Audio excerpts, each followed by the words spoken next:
científica, contando com a participação do time da Abbott, a Patrícia Rufo, ela é nutricionista e é a gerente científica nacional da Abbott, certo, Patrícia? E aí O nós nome é estamos, bonito, o nome é bonito. né? Nós estamos em uma parceria junto com a Abbott, desenvolvendo. Será anunciado mais para frente, né, mas nós estamos desenvolvendo o ciclo de discussões científicas, que acontecerá no mês de setembro. E aí, para dar introdução ao tema, esse ciclo de discussões científicas, ele abordará alterações nutricionais do idoso. E aí, para fazer uma introdução, nós convidamos a Patrícia, como gerente científica, para nos apresentar o que eles têm de atualizações científicas mesmo, falando sobre os benefícios nutricionais, né, e associado às alterações, principalmente osteomusculares, né, Patrícia, hoje, apesar A gente acabou, eu estava discutindo com a Karina, para a gente discutir as duas principais plataformas nossas, então eu aham, vou discutir um pouco sobre a questão muscular e aí abordar o hidroximetilbutirato, especificamente com relação ao idoso, e aham. depois também falar um pouquinho sobre controle glicêmico e Ah, obesidade, maravilha. Ah, tá maravilha. bom? Então vai fazer a abordagem dos 3 aspectos mesmo, né? Isso mesmo. Então das evidências científicas. Ótimo. Então, já vou passar a palavra para Patrícia, e aí depois no final, ou né, se alguém for tendo dúvidas, quiser ir mandando aí, nós vamos organizando isso e repassando a Patrícia, que fica mais fácil, tá bom? Hoje a gente está É, assim, muito obrigada, Daniela, por essa oportunidade, o doutor Fernando também. Para a gente é uma super honra estar aqui com vocês, em função de todo o trabalho. Até a gente começou o ano passado a ter uma aproximação maior com vocês e sem dúvida nenhuma, para a gente é uma super oportunidade. E aqui a gente tem um time de nutricionistas da Abbott, então a gente tem a Laura e a Karina, que são as representantes que trabalham aí em Belo Horizonte, e a Tatiana, que é a gerente distrital. Além do Guerra, eu acho que está aqui também, que é tá. o gerente nacional de demanda do time da Abbott. E como você falou, eu vou aqui dividir a minha tela com vocês, se eu fizer isso direito, né? Porque às vezes dá. Então, Vamos. nós vamos dando suporte aí, se você precisar. Vocês estão vendo aqui a minha tela? Tá carregando. Apareceu, sim. Apareceu. Bom, eu vou falar, procurar ser o mais breve possível, apesar do número de slides estar aqui assusta, mas eu vou procurar ser bastante pontual aqui nas informações. Vocês estão vendo grande a minha tela ou está pequenininho? Tá grande. Está Não, grande? Aqui para mim tá. é que está pequenininho. Bom, começando a falar um pouco sobre essa questão da nutrição adequada em relação à massa muscular, esse tema é um tema que é bastante discutido. Aqui, para a minha tela não está aparecendo tudo aqui. Não tá dividida com o Tá rosto das esquisito. pessoas. Deve ter um jeito de visualizar a tela completa. Eu não sei como. Peraí. Por que que nunca... Deixa, eu vou Parar de compartilhar.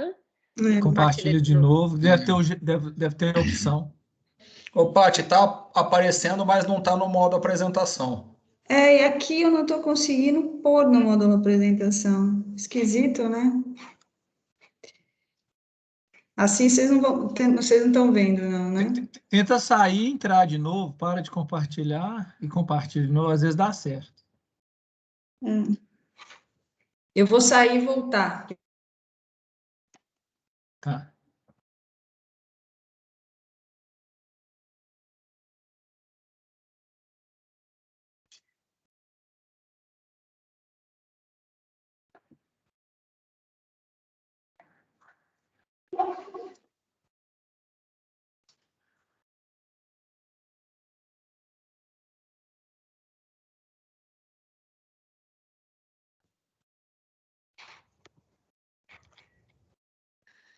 Vamos ver se agora dá certo.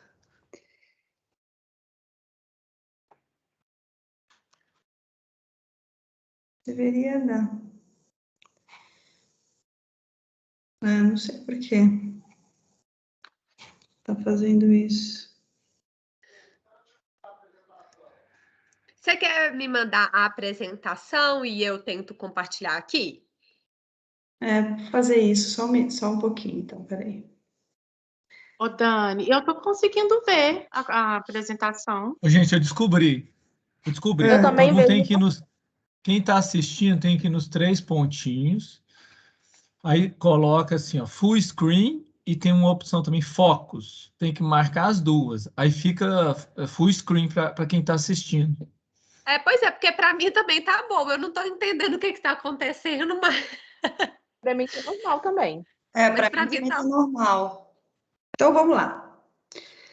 E aqui, como eu falava para vocês, as questões relacionadas, então, ao impacto da massa muscular, a gente já discute muito nos congressos, e eu vou só trazer um aspecto aqui em relação à questão da baixa massa muscular, e não especificamente só a sarcopenia, porque muitas vezes a gente acaba deixando para atuar em relação à nutrição quando o paciente já está no estágio de, já apresenta sarcopenia. E é importante a gente identificar o paciente aqui nesse processo de baixa massa muscular, antes que ele tenha impacto em outros processos, já que o sistema muscular é considerado um sistema endócrino. Agora ele ficou grande, alguém fez alguma coisa. Então, e que a nutrição inadequada, ela tem um impacto gigante nesse processo. Então, a gente atuar aqui antes na questão da baixa massa muscular com estratégias nutricionais é o mais indicado. E o que eu vou discutir, apesar das estratégias em relação à baixa massa muscular serem várias que a gente tem na literatura, aqui quando a gente olha essa publicação da Carla Prado de 2021, o que nós vamos discutir, eu vou falar um pouco para vocês aqui, é desse aspecto aqui, desse composto bioativo, que é o hidroximetilbutirato. Mas, sem dúvida nenhuma... Ixi, cadê? Sumiu tudo aqui? A sua apresentação que fechou. Continua compartilhando, mas você fechou. Aí, voltou. Aí, voltou. Deixa eu voltar lá. E que eu vou falar com vocês aqui a questão do HMB, mas sem dúvida nenhuma, todos esses outros aspectos aqui são importantes. Eu quero só dar uma lupinha aqui na questão da necessidade de energia, porque a gente acaba pensando muito em proteína, em aminoácido, quando fala, obviamente, porque é o principal substrato. Mas a gente tem que olhar o estado nutricional do paciente e entender se ele precisa de uma adequação calórica, porque se a gente, nessas situações que ele precisa de uma adequação calórica, a gente preocupa-se apenas com proteína, por exemplo, um fator importante é que no metabolismo, o organismo sempre vai priorizar a produção de energia por conta de glicose, que é o único açúcar que circula no cérebro. E aí, se a gente dá pouca caloria e dá muita proteína, o organismo vai fazer gliconeogênese, então ele vai usar a proteína como fonte de energia. Então, é importante a gente pensar nisso também, né? Não só na proteína, mas nos macronutrientes como um todo. E aí, quando a gente fala de HMB, eu quero só tocar nesse ponto aqui, sem falar muito de questões celulares. Quando a gente olha aqui a questão de HMB, que é o metabólito da leucina, o aspecto do idoso, quando a gente leva para a questão do envelhecimento, principalmente aqui na faixa etária acima de 60 anos, existe o que vocês já ouviram falar em algum momento, que é a resistência anabólica.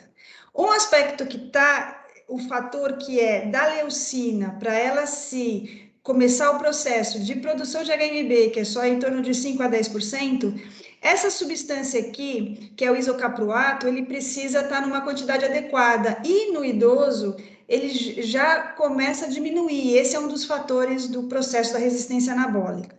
E quando a gente olha... Gente, eu não sei o que acontece, juro, com a minha apresentação hoje aqui. Bom, mas vamos lá. Quando a gente olha para um aspecto específico... Não sei por quê. Não tem Isso nada vai em cima da acontecendo. tecla do computador, não, né? Olha, sem é querer. incrível. Saiu da apresentação. Pois é, eu não sei por quê. Não quero Voltou. resumir nada. Voltou. Voltou, se continuar assim, amanhã a gente termina. E o fato de, quando a gente olha, que eu quero só trazer esse aspecto aqui, quando a gente fala de um suplemento de nutrição oral, que é esse quadradinho HP-ONS, que é suplementação de nutrição oral, mais leucina, 3 gramas, versus o uso do cálcio HMB, a gente tem a questão da presença, ou seja, a concentração plasmática do HMB fica por muito mais tempo do que da leucina. O que os estudos mostram é que a efetividade do HMB no início do processo da síntese proteica acaba sendo mais prolongado do que a própria leucina. E essa é uma vantagem em relação ao idoso, que tem todo esse processo da resistência anabólica já instituído por conta, obviamente, do envelhecimento. Aqui, os primeiros estudos que começaram a aparecer de HMB, desse pesquisador, o Wilkinson, ele quis avaliar se a leucina, se o HMB, ele atuava, assim como a leucina, na síntese do músculo esquelético. Então, esse gráfico superior aqui mostra que sim, que tanto a leucina quanto o HMB atuam no músculo esquelético. Agora, o que o HMB faz, é esse resultado do gráfico de baixo, que é o MPS aqui, que é a quebra muscular, né? Quando a gente tem a síntese do músculo esquelético lá na balança de proteína, né? De quebra e síntese, o HMB ele protege mais. Vejam que aqui, essa bolinha aqui do lado esquerdo representa o HMB, ou seja, ele quebra menos proteína que a leucina, então ele protege mais o músculo.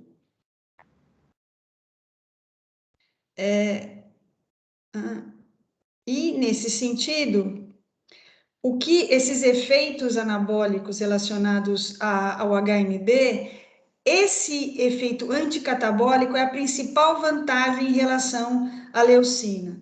Porque quando a gente vê na questão da síntese de proteína, primeiro que ele atua no sistema emitor, que é a célula-alvo da rapamicina, ou seja, o emitor está presente em todas as células do nosso organismo, então, especificamente também no músculo esquelético, e no eixo GH e GF1, então ele atua exatamente no início do processo da síntese do músculo esquelético.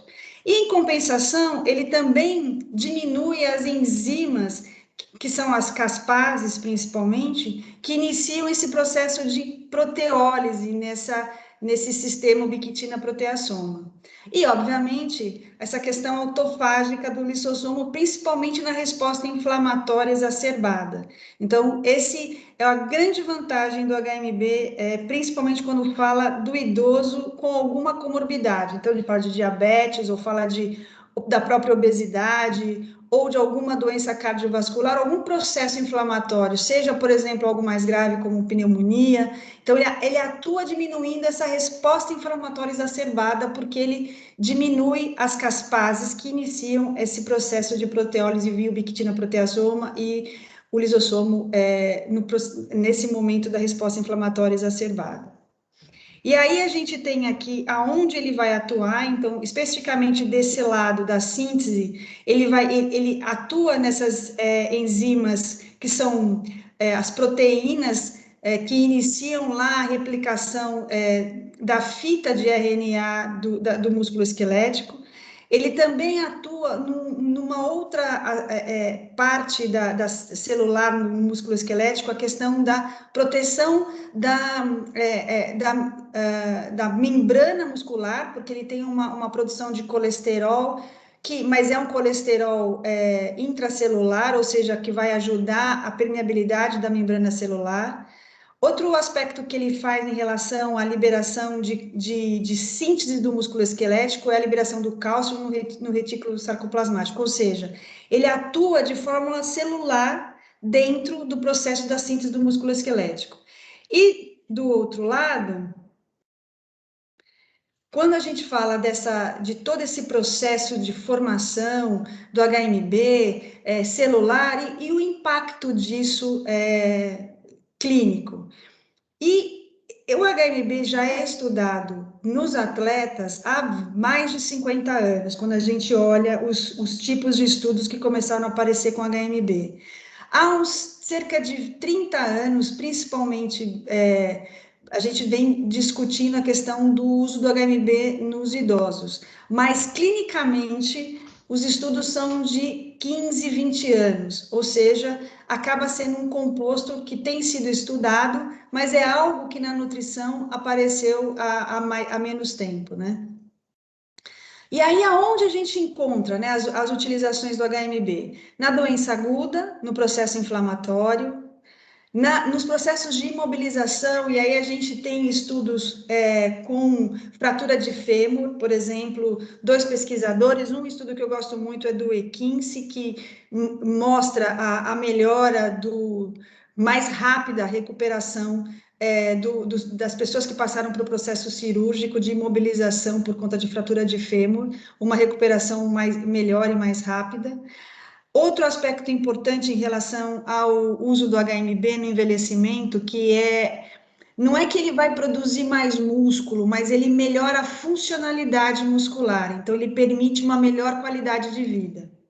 Aqui o resumo de alguns estudos importantes, aqui, obviamente, eu estou falando de pessoas hospitalizadas, então população, por exemplo, transplante hepático, UTIs, pacientes que têm algum tipo de doença pulmonar crônica, câncer de cabeça e pescoço, recuperação de pós-operatório de artroplastia, por exemplo, paciente com trauma crítico, pacientes com tumores sólidos. Então, são estudos onde se aplicou o HMB na recuperação em relação principalmente à funcionalidade e qualidade de vida. Essa é uma meta-análise, apesar de, se vocês tiverem curiosidade de olhar essa meta-análise, ela tem, uma das conclusões foi a heterogeneidade dos estudos, né? Por isso que quando a gente olha o diamante aqui, ele está encostado no eixo vertical do gráfico de Forest Plot, mas numa análise de subgrupo, mostrou que o suporte via o HMB melhorou muito a força muscular. Então, de fato, essa meta-análise, ela chama atenção à heterogeneidade dos estudos, então, de ter estudos de mais longo prazo, com a utilização do HMB, mas numa análise de um subgrupo mostrou uma melhora de funcionalidade. Sem dúvida, a gente tem um N bem grande, que são 15 estudos com cerca de 2.000 pacientes. Então, quanto em relação à segurança, não se discute a segurança da utilização do HMB. Numa análise de subgrupo dessa meta-análise, mostrou um poder estatístico da ação do HMB na síntese do músculo e na melhora da funcionalidade. Em relação a algumas descobertas, eu quero falar mais detalhadamente desse estudo. Esse estudo é um estudo que foi feito, um estudo grande, foi feito com o Ensure Plus Advance, o nosso produto, com cerca de 600 pacientes. Esses pacientes, eles foram estratificados em 4 grupos, mas divididos, um estudo randomizado, controlado, com suplementação de nutrição oral, e o outro grupo placebo, mas é importante mencionar que o valor calórico entre os grupos, através da alimentação, era igual, então não tinha diferença. E o grande ponto desse estudo, vocês falam, mas ele é comparado com placebo. Mas o grande senão que a gente vê hoje, não só no Brasil, mas no mundo, é a não utilização da suplementação de nutrição oral. Então, se tem ainda como base de que só o cuidado estándar, ou seja, você fornecer alimentos, você tem um impacto positivo, mas nesse grupo de pacientes, que são pacientes idosos e pacientes crônicos, ou seja, os 4 grupos desse estudo foram grupo paciente com pneumonia, paciente com DPOC, paciente com insuficiência cardíaca e paciente que passou por infarto. Ficaram internados por conta desse infarto agudo. Então, aqui estão os grupos, e esse processo de não introdução, não o atendimento nutricional, acaba tendo um impacto, e é isso que esse estudo mostrou muito fortemente. Porque um outro dado importante desse estudo é que os pacientes receberam essa estratégia nutricional na hospitalização e depois 90 dias pós-alta, que é outro aspecto importante, porque o paciente recebe a nutrição no hospital e aí ele sai de alta, não tem nenhum acompanhamento, nenhum processo de acompanhamento nutricional. Então, que esse estudo mostra que isso, ter o acompanhamento, e aqui 90 dias, mostrou uma melhor eficácia em relação ao estado nutricional e, consequentemente, controle da doença crônica. O desfecho primário era avaliar a remissão, né, o processo, a diminuição da readmissão e também mortalidade em 90 dias após alta hospitalar. E aí, os desfechos secundários foram avaliação nutricional, funcional e tempo de hospitalização. Bom, vejam que não é que a nutrição vai diminuir mortalidade, não é isso. Não é que o suplemento de nutrição oral vai salvar vidas, não é esse o ponto. Mas você melhorando a funcionalidade do indivíduo, que foi o que esse estudo mostrou, melhorando a qualidade de vida, ou seja, o estado nutricional associado à composição corporal, houve redução de mortalidade no grupo que recebeu o suplemento com HMB. E, nesse sentido, outro aspecto aqui, mostrando através do gráfico, em relação à mortalidade já nos 30, 60 e 90 dias, que foi menor no grupo que usou a suplementação oral. Outro dado importante desse estudo foi essa análise pós-doc de estimativa em relação ao número de tratamentos para salvar vidas. E eles fizeram uma análise de que com o uso do suplemento de nutrição oral, a gente salva 20 dias. E aí um comparativo em relação a duas medicações que são muito comuns serem usadas, ou seja, tanto um medicamento para hipertensão quanto para dislipidemia. Então, que para salvar uma vida são 30 e para salvar uma vida são 56. E aqui a nutrição, o impacto econômico acabou sendo menor quando a gente compara com medicação, que esse é um outro aspecto que acaba levando muitas vezes a gente a achar que nutrição é caro, mas quando a gente olha comparado com duas medicações bem comuns, a gente vê que a nutrição tem um impacto menor no fim do dia. Aqui de avaliação nutricional, então, foi feita a avaliação subjetiva global e aos 90 dias a gente não tinha mais casos graves de desnutrição, tinha melhorado bem o estado nutricional desse grupo. Bom, dentro desse aspecto, foi feito também avaliação de pressão palmar e o grupo que recebeu suplementação de nutrição oral teve melhor em relação a isso, né? Principalmente nessa análise de 90 dias após alta, o que mostra melhora de qualidade de vida. E numa análise do subgrupo de doença pulmonar obstrutiva crônica, DPOC, também ocorreu menor mortalidade no grupo que usou a suplementação de nutrição oral, muito pela preservação da massa muscular, que mostrou nesse estudo. E aqui, nesse mesmo grupo, para demonstrar essa questão da melhora da funcionalidade, foi feita análise com pressão palmar e o grupo que recebeu o suplemento teve melhor resultado nos 90 dias pós-internação. Bom, em pacientes com câncer, aqui são 3 estudos onde se usou o HMB para câncer de cabeça e pescoço. Vocês vão ver que aqui eles fizeram uma associação com arginina, muito por conta da questão da resposta inflamatória bem exacerbada, da caquexia, mas com bons resultados em relação ao uso do HMB. Aqui, câncer hepatocelular e sarcoma, também com bons resultados em relação ao uso do HMB. E os efeitos, né, do HMB em relação ao câncer são muito focados na questão da redução ou do melhor controle da resposta inflamatória exacerbada, porque ele vai na via ubiquitina-proteasoma e diminui o catabolismo proteico. Então, esse é um principal aspecto relacionado ao que se tem discutido com câncer. E um outro dado importante é que tem ainda muitas discussões relacionadas. Será que o HMB, por fazer estímulo da via mTOR, também proporcionaria um estímulo da célula cancerosa?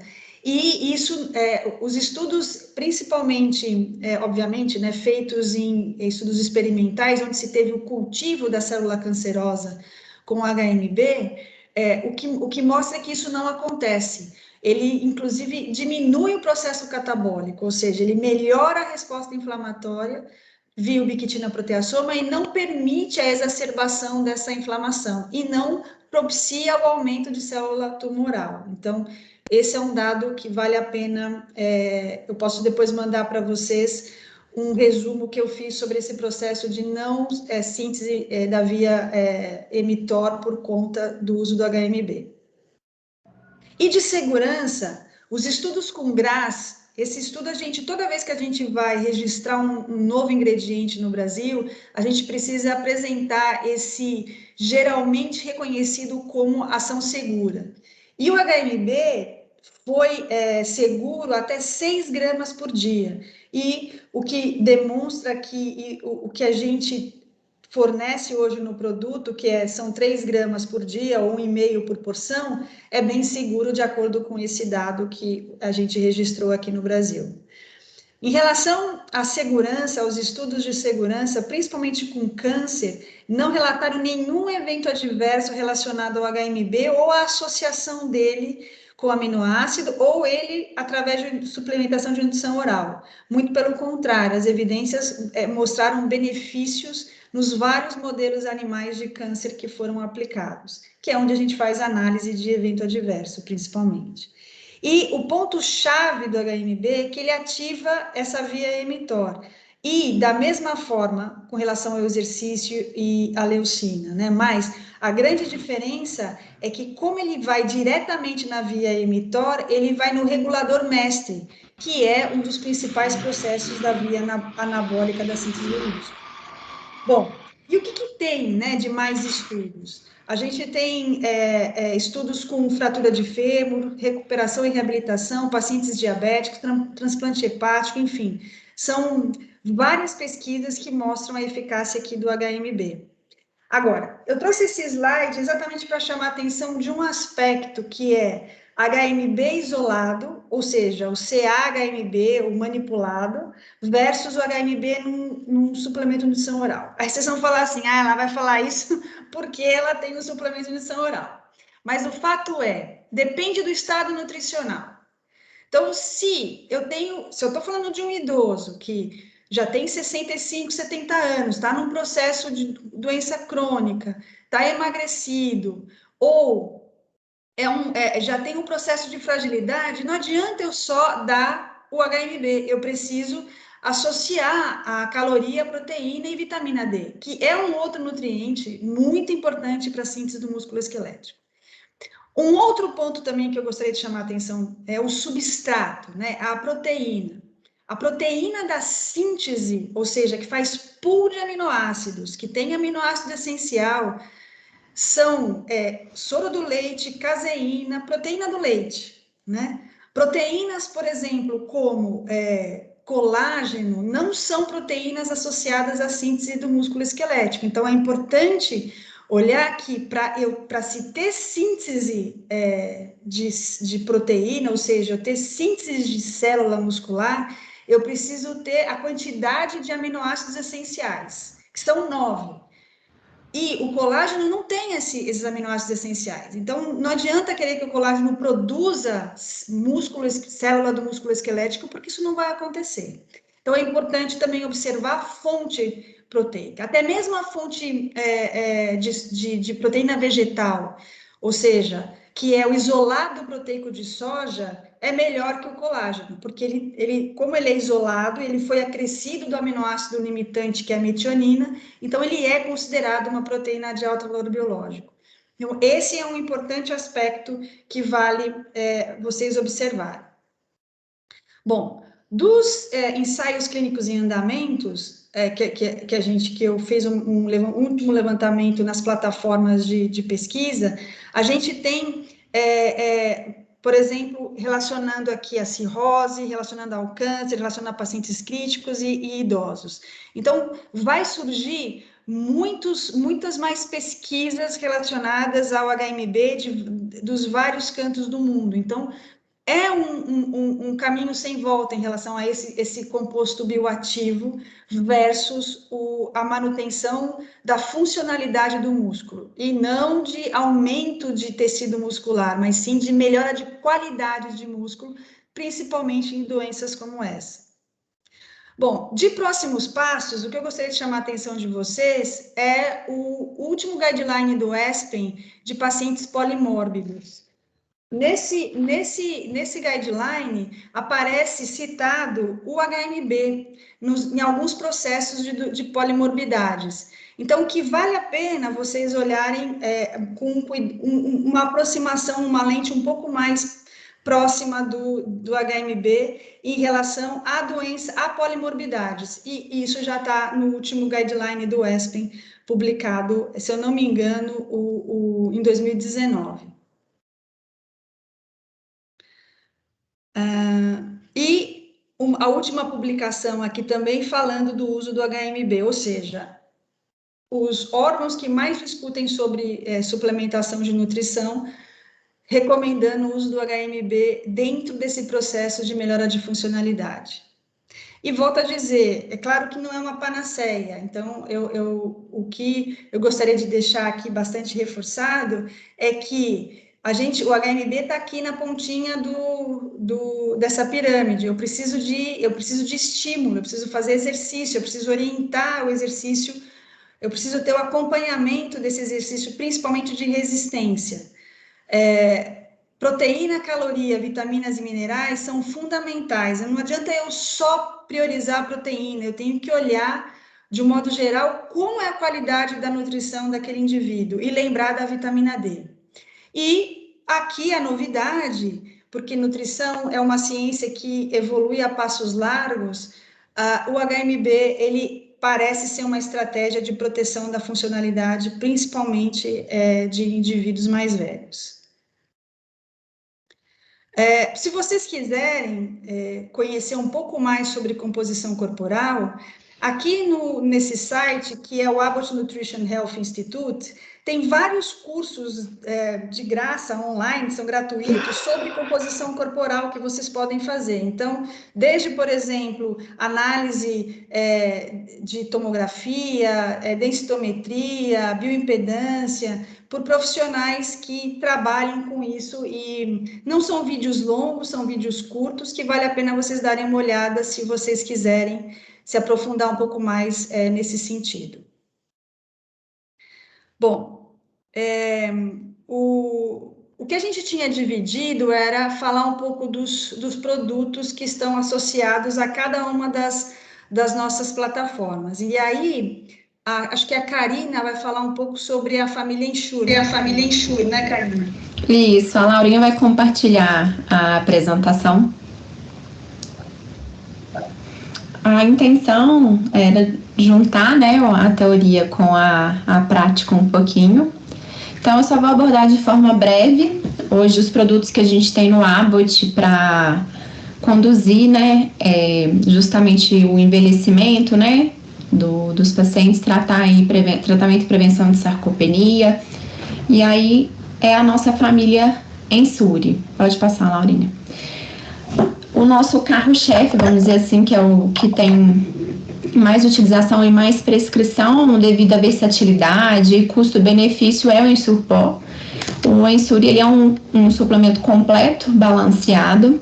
A gente classificou aqui ele como normo, pensando numa diluição padrão, mas justamente por ele ser pó, ele tem a versatilidade de se tornar hipercalórico e hiperproteico, vai depender do número de colheres medidas. Mas na diluição padrão, que é a diluição que vem na lata, são 6 colheres medidas em 195 ml de água, ele vai oferecer 8,5 gramas de proteína e 1,0 quilocalorias por ml.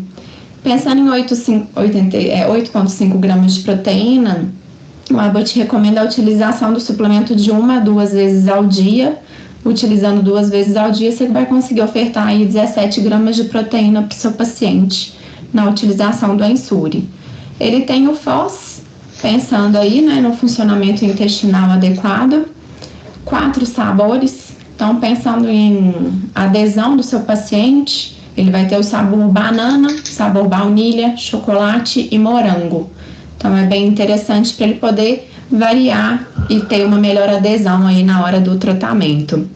O foco do Abbott, como a Patrícia abordou várias vezes, a gente pensa na qualidade proteica, mas pensa também na qualidade lipídica. Então, em termos de proteção cardiovascular, a gente tem mais gorduras poliinsaturadadas e um baixo teor de gordura saturada.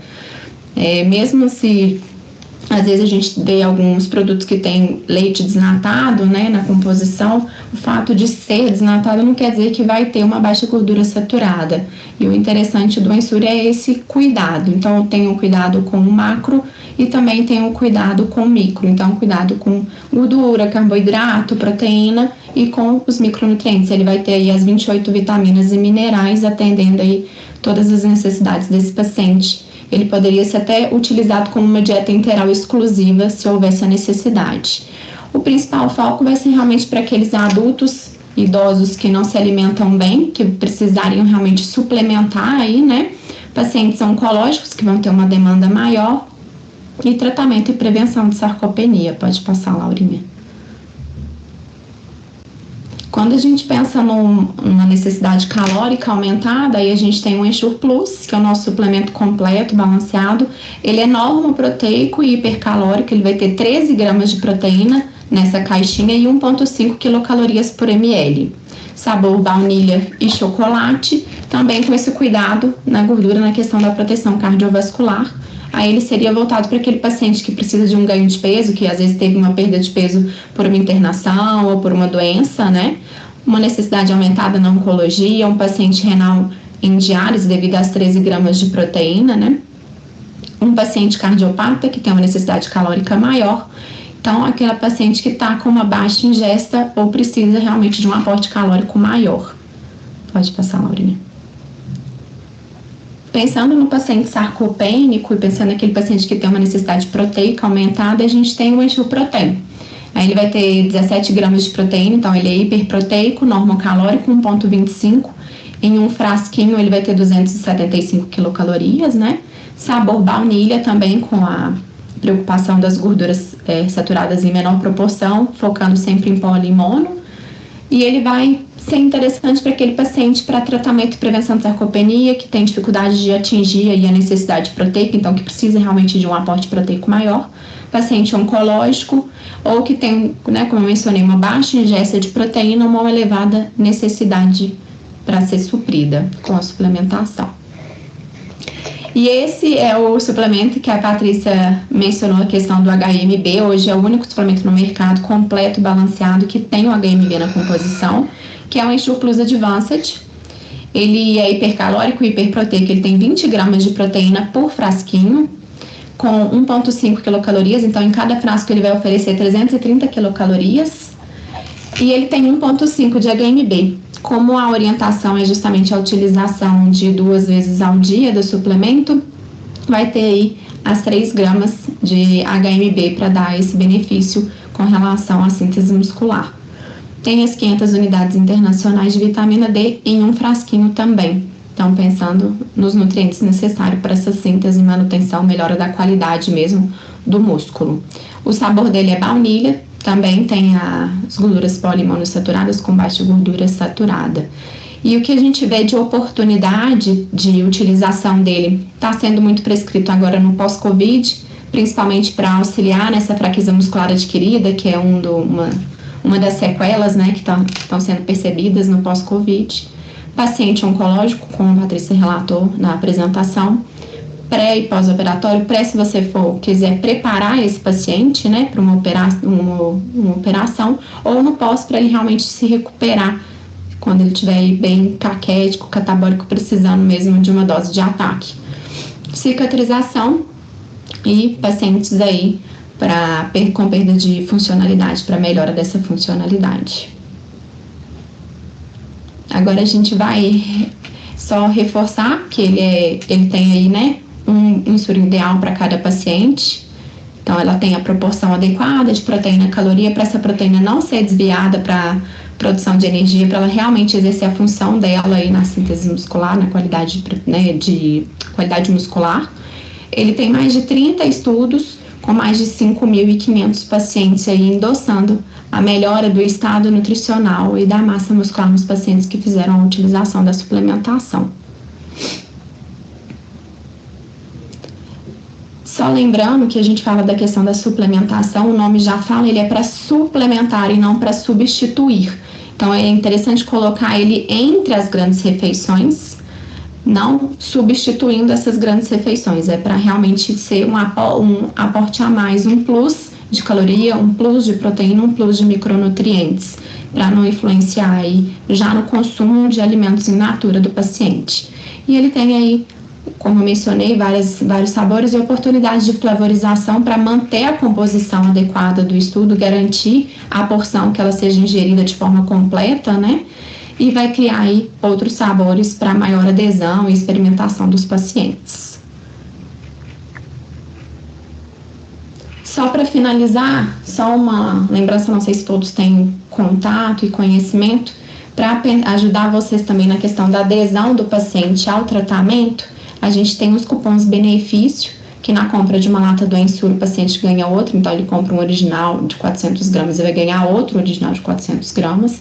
Então, aí reduz a metade, porque a gente sabe que o paciente, normalmente idoso é polimedicado, tem um custo, né, no tratamento, então para reduzir aí o custo do tratamento nutricional, o que possibilita também um maior período de experimentação, e como ele vai ter esse período de experimentação, vai gerar aí uma maior adesão com o menor custo associado. O cupom ele pode ser ativado uma vez por mês, por CPF, cada CPF pode ser utilizado uma vez por mês, ele tem uma data de validade para a utilização dele, e ele pode ser utilizado em qualquer rede credenciada no Brasil. Aqui em Belo Horizonte, Minas Gerais, as redes que se destacam seria Raia, Pacheco, Pague Menos, Araújo. Aí só mesmo para dar uma pincelada no que a gente tem hoje na parte de tratamento e prevenção de sarcopenia, na parte muscular, né? Patrícia vai retomar agora com a parte de diabetes, obesidade. Ai, meu computador hoje está demais aqui. Deixa eu ver se eu consigo.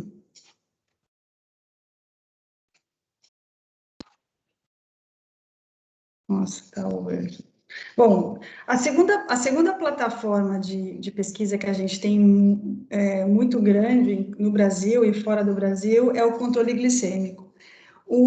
A grande diferença que a gente tem nas nossas formulações é o fato dela ter uma maltodestrina que é modificada, ou seja, que tem uma maior dificuldade. Gente, tá demais isso, eu não consigo mudar de uma vez. Fico passando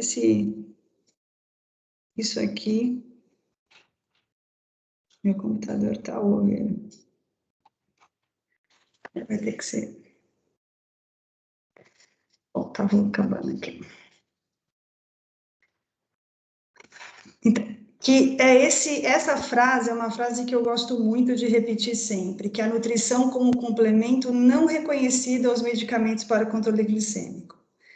Porque ela acaba olhando, eu não trouxe esse slide aqui, mas olhando o último algoritmo da ADA para tratamento de pacientes com diabetes, tem mais de 11 classes de medicamentos nesse algoritmo.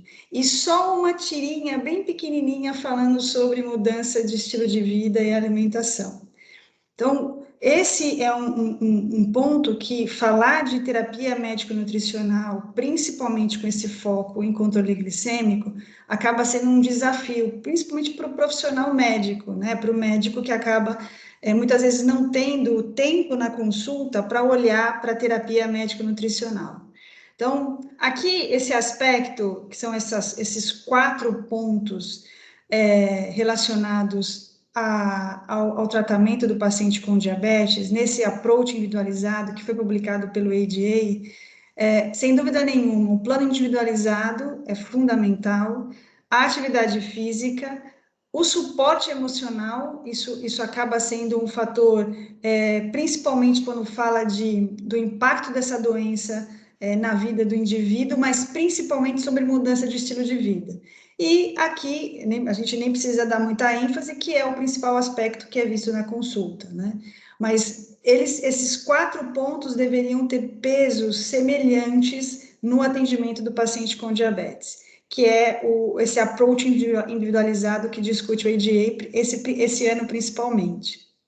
E está aqui, se vocês depois quiserem dar buscar isso, é gratuito, que é o último guideline do ADA, publicado agora em 2021, depois do Congresso, que esses 3 aspectos aqui são os mais discutidos nesse guideline do ADA, que é alcançar e manter as metas de peso corporal, atingir metas individualizadas de controle glicêmico, pressão arterial e perfil lipídico, e, obviamente, atrasar ou prevenir as complicações do diabetes. E a nutrição, ela aparece em todos esses três objetivos aqui do ADA, que está relacionado a esses 4 pontos aqui da terapia médico-nutricional. Mas, dentro disso, o que eu quero dar maior ênfase é como deve ser esse suplemento de nutrição específico para o paciente com diabetes. Não é só tirar a sacarose do produto. Então, primeiro ponto que eu gostaria de chamar a atenção é o teor de gordura monoinsaturada. Eu não estou me referindo aqui à gordura do peixe, não. Eu estou me referindo à gordura vegetal monoinsaturada, tipo azeite, que é um aspecto fundamental aqui para a saúde cardiovascular do paciente com diabetes. A presença de fibra solúvel, que além de ajudar no controle glicêmico, ela também ajuda um pouco a modular a microbiota intestinal, que o paciente com diabetes ou o paciente diabético com obesidade normalmente apresenta disbiose por conta da má alimentação, além do processo inflamatório dessa doença, mas principalmente pelo baixo consumo de frutas, verduras, hortaliças. Então, prebiótico é uma fibra solúvel. A principal fonte de prebiótico é o fruto oligosacarídeo, e o FOS, sem dúvida, ele ajuda a modular a resposta à microbiota, o que melhora a saúde intestinal e principalmente o controle glicêmico. E, sem dúvida, um carboidrato de baixo índice glicêmico. Quando a gente olha a literatura sobre esse tema, baixo índice glicêmico, se discute muito, será que no bolo alimentar, quando você tem a ingestão de vários alimentos juntos, será que vai manter o baixo índice glicêmico? O que para o paciente com diabetes é muito importante a escolha de alimentos de baixo índice glicêmico. E quem são esses alimentos de baixo índice glicêmico? São os integrais e de origem vegetal. Então, quando a gente olha os grãos e frutas e hortaliças, elas possuem baixo índice glicêmico. E a gente colocou, desde 1982, na composição, um carboidrato que ele foi produzido, deixa eu ver, eu acho que ele está mais aqui na frente para mostrar para vocês, aqui. Vocês já devem ter visto isso alguma vez, mas a grande questão aqui dessa maltodestrina modificada, o que ela é de verdade, né? Ela é uma maltodestrina que a cadeia carbônica dela, né, as ligações carbônicas, elas foram endurecidas. Então, a amilase, ela tem um maior trabalho para quebrar essa ligação, fazer hidrólise entre as moléculas da maltodestrina.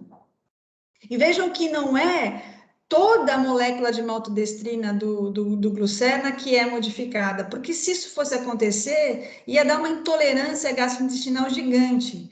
E isso pode ser, ela tem uma prevalência grande, mas baixa, ela tem uma incidência grande, mas uma prevalência pequena, que é algum transtorno gastrointestinal, principalmente flatulência. Porque como a gente dá fruto oligosacarídeo e maltodestrina modificada, o teor de fibra é bem alto, que esse paciente muitas vezes não está habituado, até por conta de ter disbiose. Então, ele pode apresentar, sim, para o bem, né, um período de produção de gases. E vejam que esse gás que está sendo produzido é o ácido graxo de cadeia curta, né, é o butirato, que está relacionado à melhora da mucosa gastrointestinal e, consequentemente, melhor sistema imunológico, né, ali pelo intestino. Então, que é esse o grande ponto do índice glicêmico, né? O índice glicêmico baixo, ele não gera esse pico de glicose aqui pós-prandial. Ele mantém mais estável aqui ao longo do processo de digestão e absorção. E a gente tem os estudos que mostram isso, né? Eu acho que isso que é legal, quando a gente discute um benefício do produto, mas traz um estudo que foi feito com o produto. E esse aqui é um estudo que foi feito com glucerna e uma dieta sem sacarose. Vejam que com glucerna, a gente não tem pico de glicemia pós-prandial comparado com uma fórmula sem sacarose. Então, essa é a grande vantagem de dar uma fórmula que tenha fruto-oligosacarídeo, MUFA e carboidrato de lenta absorção e que tem estudos para mostrar. Esse é um outro, e aí um outro resultado em relação ao tempo, que eu gostaria de chamar a atenção, de utilização aos 3 e aos 6 meses, que mostra que o suplemento de nutrição específica melhora, sem dúvida nenhuma, aqui os padrões do tratamento do paciente com diabetes, ou seja, o controle da glicemia. E assim por diante, eu não vou ficar discutindo todos eles, mas sempre a utilização de uma forma específica gera o melhor controle de parâmetros correlacionados como gordura corporal e circunferência de cintura, pressão arterial sistólica e sistólica, ou seja, o benefício do controle glicêmico. E claro, gente, mais uma vez, as estratégias desses estudos sempre estão associado ao uso do suplemento, mais ao acompanhamento nutricional. Não é que a pessoa vai tomar o suplemento e faz o que ela quer, não. Os estudos mostram uma mudança de estilo de vida associado ao uso do suplemento. Então, isso é importante, porque o que a gente não quer é que o paciente fique tomando suplemento o resto da vida, né? Então, que ele ajude ele a equilibrar e que ele mude o seu estilo de vida, principalmente com foco em atividade física e alimentação, e continue esse processo, mas sem dúvida nenhuma, o grupo que faz essa mudança e associa ao uso do suplemento específico tem melhores resultados, e isso os estudos mostram desde sempre. Eu vou terminar de falar, Karina, para depois você falar dos 2 produtos, tá bom? E a gente recentemente lançou um substituto de refeição. Esse substituto de refeição, que é o Glucerna Fit, que depois a Karina vai falar, a gente desenhou esse produto, é importante dizer que para o Brasil, nós somos o primeiro país da América Latina a lançar esse produto, e outros países como o Peru, a Colômbia, estão lançando na nossa sequência. Eu gosto de falar isso porque essa é a primeira vez que isso acontece, então é legal falar que a gente desenhou esse produto para a população brasileira. E a gente baseou esse produto no que tem de recomendação, e uma das associações foi o American Dietetic Association. E aí a gente discute na redução do peso, por isso que eu já emendei com relação ao paciente com controle glicêmico, que a gente sabe que o obeso, né, cursa com diabetes, ou o diabetes cursa com obesidade. Então, de 3 a 5% de redução de peso, a gente já tem melhora de parâmetros do controle da glicemia em pacientes com diabetes. E redução de 10% do risco cardiovascular. Então, se a gente, só com uma redução de 3 a 5%. E se a manutenção do peso ficar em torno de 6 a 10% em 6 meses, esses resultados, eles se perduram.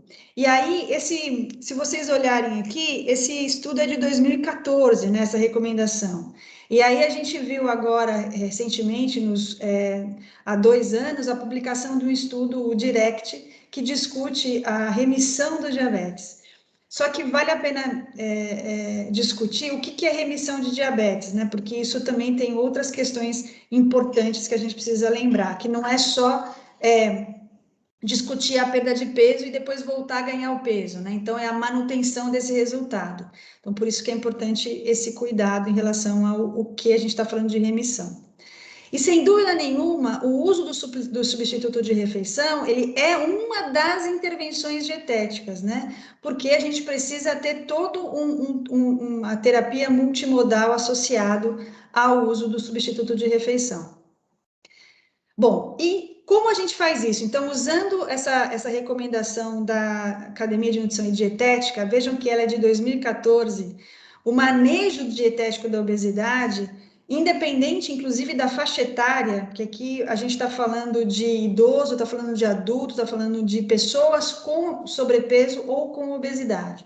Então, primeiro, a importância do controle das porções. Esse é um aspecto que está muito relacionado ao uso do substituto de refeição como uma vantagem, porque já é uma quantidade calórica pré-definida. Ajuste de macronutrientes, então, aqui é muito importante a individualização, mas de uma maneira geral, diminuir a ingestão de carboidratos, e veja, não estou dizendo para zerar carboidrato, é redução de carboidrato. Uma dieta com alto teor de proteína e usar carboidrato rico em fibra e de baixo índice glicêmico. Aqui, ajustes, né? O consenso esse da Academia de Nutrição Dietética fala muito desses pequenos ajustes na alimentação. Então, que, sem dúvida nenhuma, diminuir bebidas açucaradas, aumentar frutas e vegetais e diminuir fast food. Então, não que, vejam, nunca mais o paciente vai poder usar, né? É fazer pequenos ajustes, pequenas mudanças para que tenha adesão ao tratamento. E uma outra coisa que tem se visto na literatura é que se criticava muito fazer a perda aguda de peso, né? Ter uma perda rápida de peso, porque poderia estar associada à redução de massa muscular. Então, com essa estratégia de uma dieta hiperproteica associada à atividade física, essa perda aguda não provoca essa redução de massa muscular, principalmente em pessoas mais jovens. E estimula a continuidade do tratamento, porque a pessoa se vê perdendo peso. Só que esse processo de perda aguda tem que estar associado à mudança de estilo de vida, a um processo de acompanhamento. O ajuste calórico se preconiza uma redução de aproximadamente 3% das calorias totais no início, que é em torno de 500 a 750 calorias por dia, se for possível. Padrões aqui em relação a média, né, de 6 meses, o que seria a perda de peso de 4 a 12 quilos em 6 meses. Aqui o processo de o que seria uma dieta de baixo valor calórico, low calorie por dia, né, diary, de 800 a 1.200 calorias, ou de very low, né, com menos de 800 calorias. Mas normalmente o que o paciente tolera mais são dietas de 1.200 calorias inicialmente por dia. Essas dietas de muito baixo valor calórico precisam de um acompanhamento bem próximo do profissional de saúde. Bom, e aí, o que o próprio consenso, né, esse position da Academia de Nutrição, ele discute? Que deveria se ficar para a mulher em torno de 1.200 a 1.500 calorias e para o homem de 1.500 a 1.800, com a redução aproximadamente de 500 a 750 calorias por dia de restrição para esses pacientes. E aí, quais são então as estratégias nutricionais? Essas que eu falei para vocês, mas acrescentaria que o que o próprio consenso position fala é o uso do substituto, seja ele parcial de refeição ou seja ele total de refeição. E aí a gente volta de novo à aula, que, meu Deus do céu, vai voltar para o início. Olha lá. Ai, Jesus, eu não acredito. Peraí, deixa eu ver, deixa eu fazer outra coisa aqui. Peraí, deixa eu ver se eu viro para cá. E vocês veem a minha tela aqui? Vem? Perfeito. Sim, aham. Sim. Eu não vejo vocês, mas agora eu vejo a tela. Agora eu vejo a tela. Eu vou aqui passar.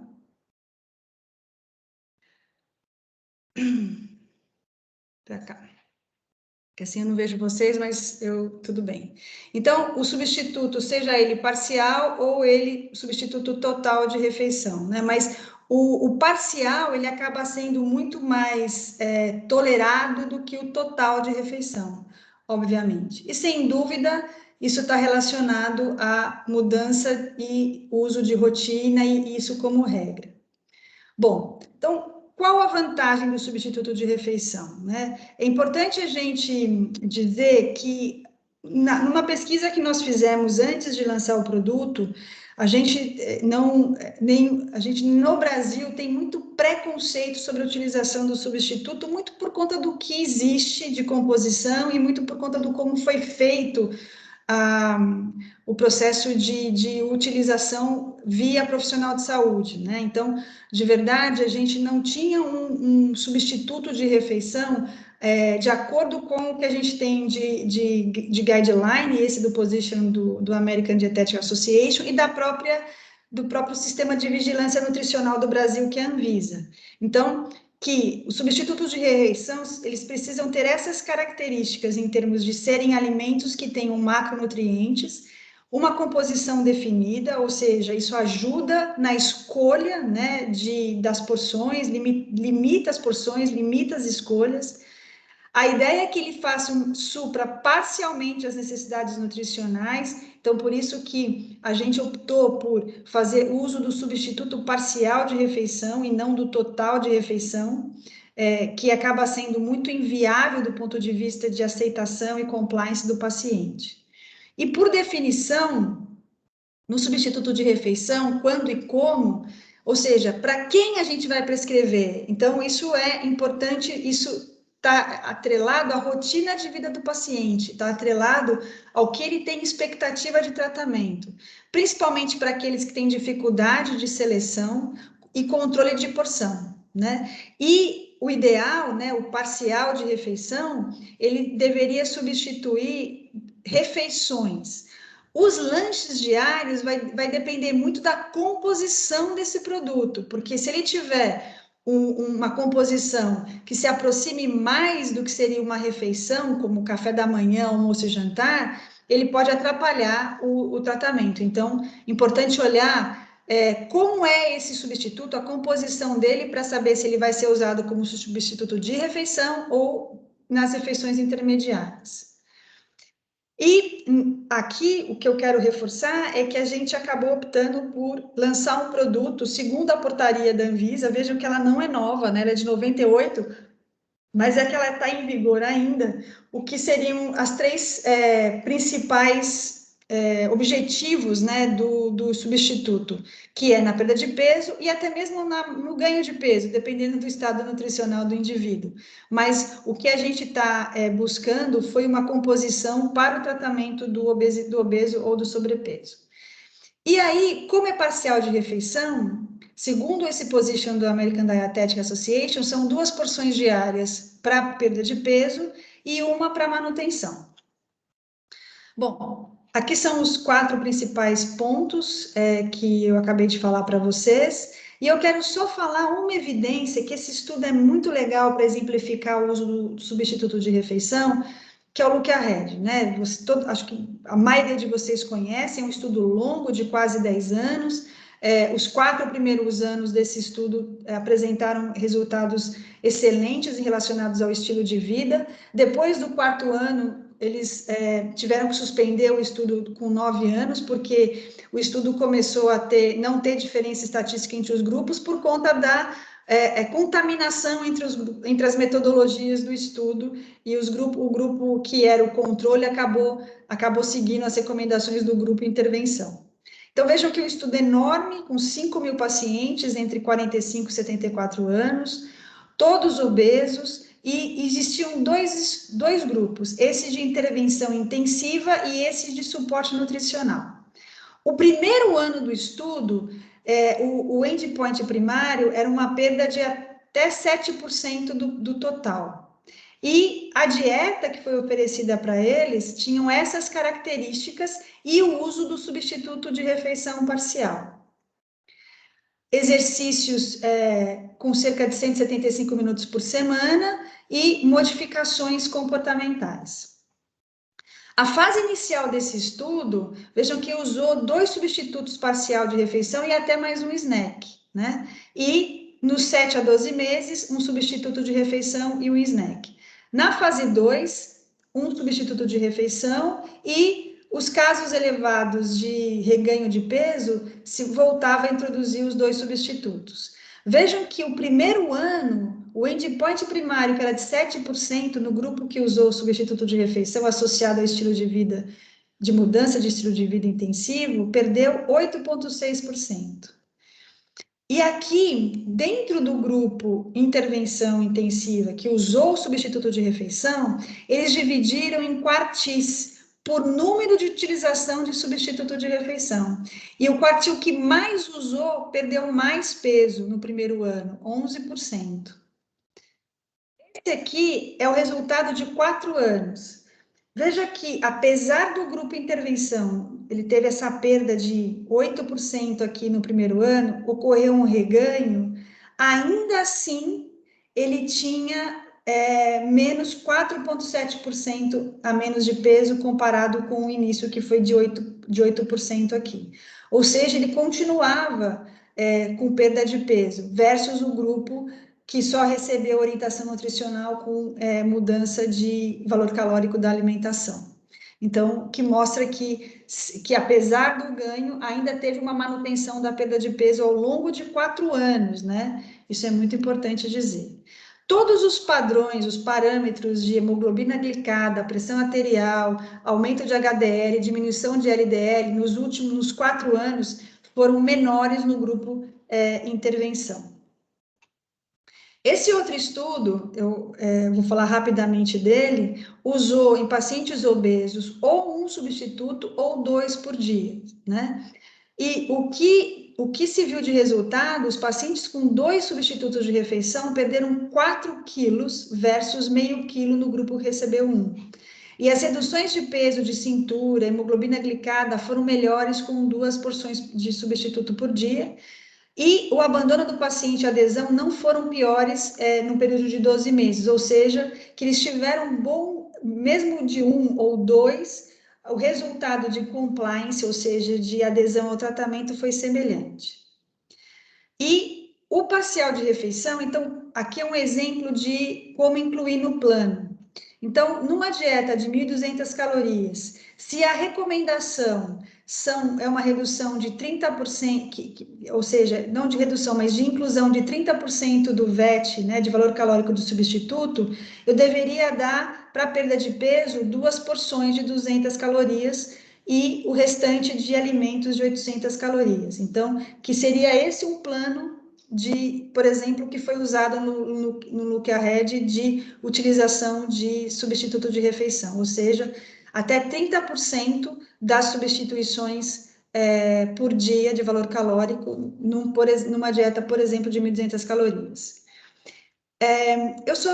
Esse aqui é um estudo interessante porque ele mostra, em termos de pacientes com uma média de idade de 18 a 65 anos alta, se eles foram randomizados para usar um substituto parcial de refeição, vejam que os resultados foram melhores, independente da faixa etária, no grupo que usou o substituto de refeição versus o grupo que não usou.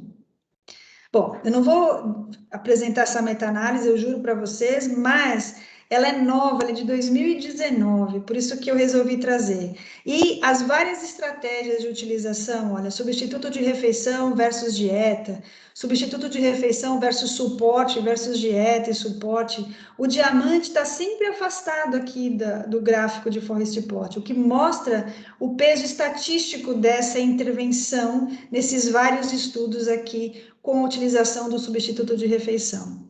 E assim por diante aqui nesses, né, olha, de novo, substituto versus suporte versus dieta, sempre o peso da utilização do substituto de refeição melhor do que somente isolado com dieta ou dieta e suporte. E aqui um exemplo que eu trouxe para vocês, porque a gente só lançou por enquanto um sabor, o baunilha. E aí a gente fez algumas flavorizações, exatamente para não mudar a receita, não fazer receita e não mudar a composição do produto. Então a gente fez, por exemplo, com níveis de cacau, com canela e com gengibre misturados. Aqui, se o paciente falar, eu prefiro comer, mastigar alguma coisa, então com uma fruta de baixo valor calórico, ou com legume, ou por exemplo, somente com a polpa do maracujá, para um sabor mais ácido. E aqui eu trouxe só uma diferença, uma tabelinha para vocês, para mostrar que a gente tem um produto para cada situação clínica dessa linha de controle glicêmico, né, e perda de peso. Então, o Glucerna Fit, a grande diferença dele é a densidade calórica, que é 0,6 calorias por ml, versus o Glucerna SR, que é 1 caloria, e o Glucerna 1,5, que é para ganho de peso, principalmente para diabético que tem desnutrição, que é 1,5 calorias. Então, eu não vou mostrar muito mais, porque a Karina vai mostrar para vocês. Oi, Paty, é a Laura. Desculpa. Ficou a parte do... Vocês combinaram comigo quem ia falar. Estamos em casa. Boa noite, pessoal. Paty, posso entrar aqui, então, nessa parte da apresentação? Pode. Ok, compartilhando aqui com vocês. Só quero saber se está legal, está dando para ver direitinho a imagem. Está dando para ver? Parou de compartilhar, não parou? Ainda não apareceu. Tá joia. Um minutinho.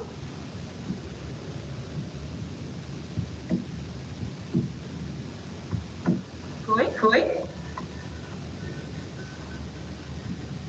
Ainda não apareceu sua tela. Agora sim. Sim. Então, pessoal, eu agradeço a oportunidade, eu divido um pouco com a Karina. E a Karina faz a parte lá do Santo Agostinho, eu faço a parte do Santa Efigênia, e a gente acha interessantíssimo o trabalho da Mais 60, justamente pela questão de trabalhar a parte interdisciplinar, né, como a questão da nutricionista, o médico, é uma parceria que só tende a ganhar mesmo, e o paciente é que está ganhando, né, nessa parceria, nesse fortalecimento entre todas as áreas. Então, pessoal, em relação à questão do Glucerna, que é o nosso suplemento direcionado para o paciente diabético, é um suplemento nutricionalmente completo e balanceado também, que o profissional pode orientar a diluição normocalórica, que compreende as 6 medidas dosadoras, mais 200 ml de água. Nosso produto é orientação como fabricante, orientação à diluição em água, tá? Para a gente preservar todos esses nutrientes, essas vitaminas, esses minerais, não interferindo em relação à questão de palatabilidade. Existem alguns questionamentos, posso diluir no leite? Não é tão interessante quanto a questão da diluição em água, justamente pelos benefícios que tem do produto e a forma que ele foi desenhado para beneficiar essa saúde do paciente cardiovascular, a parte do diabetes em si, esse controle glicêmico mais apurado.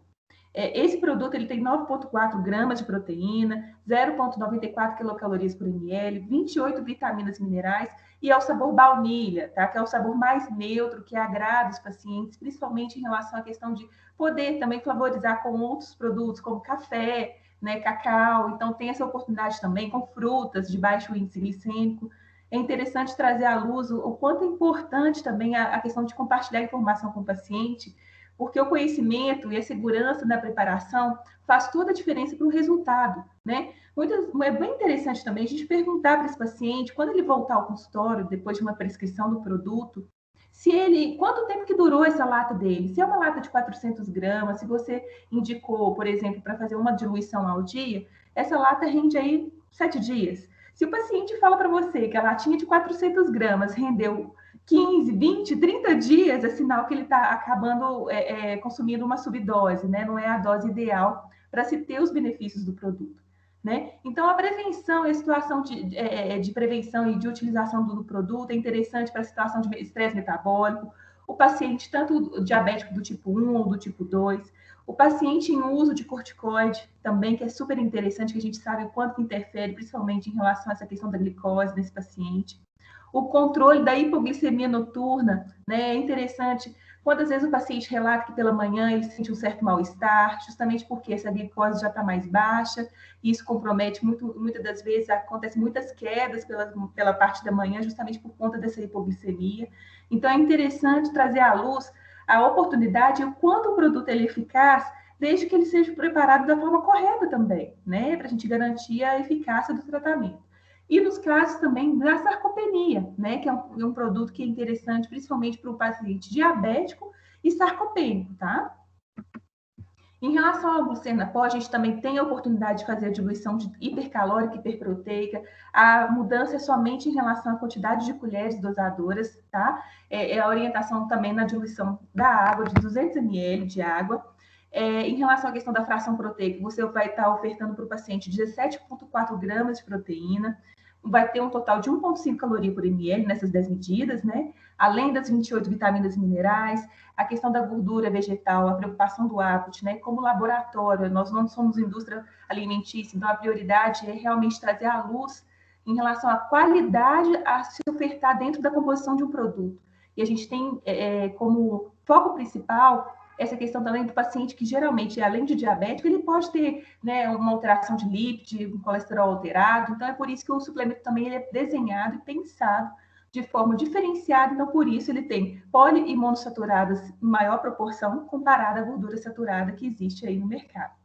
E é justamente as mesmas situações, né? Um paciente que está tendo perda de peso considerável é um paciente diabético, uma sarcopenia grave. Em relação à questão de controle glicêmico noturno também, para esse paciente que precisa ganhar um pouco mais de peso, né? Quando você faz essa orientação de 10 colheres dosadoras. E para a situação da sarcopenia grave também, quando a gente pega esse paciente, né? Apresentando aí uma perda de massa muscular considerável, sendo ele também diabético. Nós temos esse produto também de uma forma bem interessante e conveniente, né? Aquele paciente que às vezes mora sozinho, ele às vezes tem uma certa dificuldade de fazer a preparação de suas refeições. É um produto prontinho para beber. Ele já vem diluído, 200 ml de produto. Tem 2 versões, 2 sabores, baunilha e chocolate. Ele tem 9,4 gramas de proteína da composição, 0,93 quilocalorias. E o diferencial desse produto, mais uma vez, como a Patrícia comentou e mencionou para vocês, é a questão do diferencial de carboidrato de lenta absorção, né, que é muito importante para ajudar e auxiliar nesse processo de controle glicêmico, que faz toda a diferença, a questão da GLP-1 nesse processo de controle, né, da glicemia desse paciente. Então, é um produto prontinho para beber e ele pode ser utilizado, né, se ele for aberto dentro das 24 horas, ele pode, por exemplo, a gente tem essa garfinha que tem essa tampinha rosqueadora, se o paciente não tomar todo o produto, ele pode guardar, não tem problema, dentro de 24 horas sob refrigeração. Então, ele é bem interessante, é um produto extremamente versátil.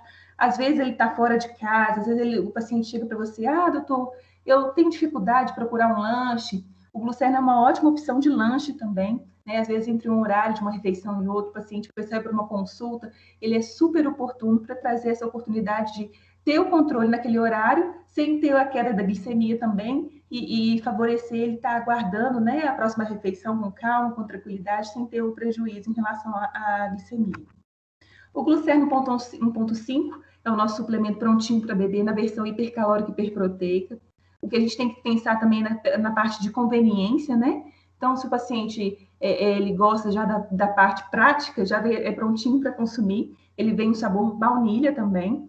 E aí é bem interessante porque esse paciente, se ele está sarcopênico, ele não está tendo uma boa ingesta alimentar, né? Se ele não está suprindo a parte calórica, é interessante que não é só a questão da caloria, a gente tem o fator proteína dentro da composição, que é super especial também. São 15 gramas de proteína para a recuperação dessa massa muscular, atrelada ao controle glicêmico que tem dentro desse produto, que é a maltodestrina modificada, atrelado também ao FOS, né? Que são o frutoligosacarídeo, que auxilia nesse processo também do controle glicêmico, pensando também na recuperação de peso do paciente. E esse suprassumo que chegou agora no Brasil, que é o lançamento, né, desse produto, que é o Glucerna Fit, como substituto de refeição, ele pode ser tanto parcial ou mesmo como substituto, mesmo com o objetivo de 2 refeições de substituição. Ele é interessante porque ele tem 15 gramas de proteína na composição, 0,6 quilocalorias por ml. Então, dentro de uma embalagem de 330 ml, você estará ofertando ao paciente 198 calorias. Então, a gente pensa na questão da praticidade e, ao mesmo tempo, em relação à questão de controle em relação à ingesta calórica desse paciente. Além disso, que é o que a Patrícia tem falado também nos estudos, em relação à ingesta também da vitamina D, né? Esse produto ele tem 504 IU de vitamina D. Ele é um produto que vem do sabor baunilha, justamente para trazer a oportunidade também de outras preparações. Chega no calor, o paciente quer uma coisa mais refrescante, ele pode bater com polpa de maracujá, que tem índice glicêmico baixo. É um produto que ele não tem sacarose na composição, o edulcorante é a sucralose. É interessante que ele pode bater com outras frutas de baixo índice glicêmico também. Se ele quiser mastigar, igual a Paty falou em relação aos níveis de cacau. São várias oportunidades de utilização do produto e o melhor que é o resultado quando o objetivo é a perda de peso. Esse produto tem sido muito trabalhado no paciente idoso, como objetivo, principalmente daqueles pacientes obesos sarcopênicos, trazendo à luz a questão da proteína. São 15 gramas de proteína, mas não é só a proteína. A gente tem que pensar que a proteína sozinha ela não adianta, né, dentro do resultado do paciente, caso essa caloria seja a questão da proteína entre sozinha, o organismo ele acaba mudando a via de absorção em relação à questão dos nutrientes, né? Muitas das vezes ele não tem o carboidrato, a proteína passa a ser uma fonte também de energia, né, para esse paciente. Então, esse produto é super interessante para perda e controle de peso com saúde. É interessante para o paciente diabético tipo 1, tipo 2, o paciente que faz uso de corticoide também, e na prevenção de sarcopenia, principalmente nesses casos de obesidade sarcopênica. Então, é interessante a gente trazer à luz em relação à questão da família Glucena, que é um produto desenhado para o perfil do paciente, a gente tem várias opções. O único no mercado, tem mais de 40 estudos validados, né, com o produto, comprovados, inclusive, por mais de 4.000 pacientes. É uma combinação avançada dos carboidratos de lenta absorção, a isomaltulose, o fibersol, a maltodestrina resistente e o FOS. É uma combinação saudável de lípidos, né, as mufas, as pulpas, e aumento da secreção da GLP-1 pós-prandial também, que é interessante para esse paciente, que traz também essa questão da saciedade por um tempo maior, então evita aquela compulsão alimentar também. E ajuda também no controle do nível de glicose no sangue do paciente. Como a Karina havia mencionado, a questão do cupom, a gente trabalha com esse cupom que é super interessante, justamente para a gente estender esse tempo de experimentação do produto. É interessante a questão do custo-benefício para o paciente também, uma vez que ele vai ter esse período, né, para fazer uma avaliação, quanto que ele se adaptou em relação à alimentação e ao uso do suplemento. E reforçando a importância, né, gente, em relação à questão do cupom, que é a questão de ele ter esse momento de avaliação e poder trazer o retorno para o profissional de saúde também, uma oportunidade em relação à questão do que ele avaliou e o que ele percebeu de mudança dentro do nível glicêmico. Muitas das vezes ele faz o acompanhamento também, né, com os monitores de glicose. Então, é bem oportuno, é uma ferramenta muito eficaz, inclusive, para ter esse feedback do paciente de um prazo maior de avaliação também do paciente. E a gente não pode deixar de falar que é um produto que tanto eu quanto a Karina nós falamos dentro da nossa grade de produtos, que é o Pedialyte, que é o nosso soro de reidratação, que é no mercado, né? A gente lembra que no passado existia um registro com Pedialyte 60, e a Organização Mundial de Saúde preconiza são 60 ml de sódio para recuperação e reidratação do paciente, e o nosso produto é o único que tem zinco na composição, então ele já é prontinho para beber, não tem conservantes dentro da composição do produto, e ele promove a recuperação nos casos de desidratação. Então, no momento que a gente tem vivido, né, principalmente a questão da Covid, paciente com muita febre, no idoso, que o reflexo da sede ele é um reflexo já que ele não tem uma percepção, né, da questão da sede, então ele acaba ficando desidratado, então é interessante estimular a ingesta não só de água, mas tendo a oportunidade também de um Pedialyte para a questão do equilíbrio hidroeletrolítico.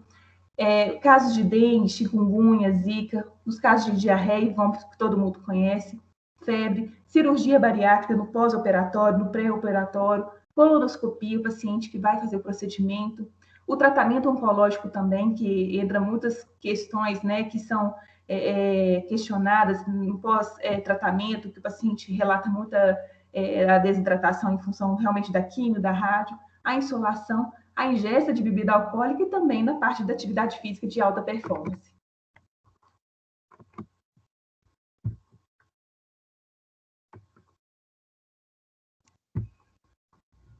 A gente falou, né? Bastante.